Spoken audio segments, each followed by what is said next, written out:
अस्सलामुअलैकुम दोस्तों, ਤੁਸੀਂ ਵੇਖ ਰਹੇ ਹੋ ਪਾਕ ਪੰਜਾਬ ਟੀਵੀ ਤੇ ਮੈਂ ਹਾਂ ਤੁਹਾਡਾ ਮੇਜ਼ਬਾਨ ਅਬਦੁਲ ਵਾਹਦ।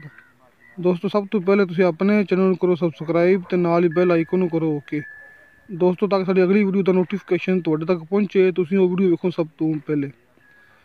ਦੋਸਤੋ, ਇਹ ਮੱਝ ਆਪਣੇ ਇੱਕ ਦੋਸਤ ਨੇ ਆਪਾਂ ਨੂੰ WhatsApp ਕੀਤੀ ਹੈ ਤੇ ਦੋਸਤੋ ਮੱਝ ਪਹਿਲਾਂ ਸੂਆ ਸੂਈ ਹੋਈ ਹੈ। ਉਹਨੇ ਕਿਹਾ ਕਿ ਪਰਸੋਂ ਸੂਈ ਹੈ, ਪਹਿਲਾਂ ਸੂਆ ਸੂਈ ਹੈ। ਦੁੱਧ ਬੋਲੇ ਵਿੱਚ ਹੈ ਇਹਦਾ 5 ਕਿਲੋ ਸੁਬਾਹ, 5 ਕਿਲੋ ਸ਼ਾਮ, 2 ਟਾਈਮ ਦਾ 10 ਕਿਲੋ। ਦੋਸਤੋ ਮਾਸ਼ਾ ਸੋਹਣਾ ਵਾਨਾ, ਮੁੱਠ ਮੁੱਠ ਦੇ ਥਣ ਤੇ ਗਿੱਠ ਗਿੱਠ ਦਾ ਫਾਸਲਾ। ਦੋਸਤੋ ਪੂਰੀ ਝੋਟੀ ਦੇ ਪਿੱਛੇ ਇਹਨੇ ਕੱਟੀ ਹੈ। ਦੋਸਤੋ ਨੇ ਕੱਟੀ ਦੀ ਵੀਡੀਓ ਨਹੀਂ ਭੇਜੀ, ਲੇਕਿਨ ਮੈਨੂੰ ਉਹਨੇ ਤਸਵੀਰਾਂ ਭੇਜੀਆਂ ਨੇ ਕੱਟੀ ਦੀਆਂ। ਜਿਹੜਾ ਦੋਸਤ ਕਹੇਗਾ ਉਹਨੂੰ ਮੈਂ ਕੱਟੀ ਦੀਆਂ ਤਸਵੀਰਾਂ ਸੈਂਡ ਕਰ ਦਿਆਂਗਾ।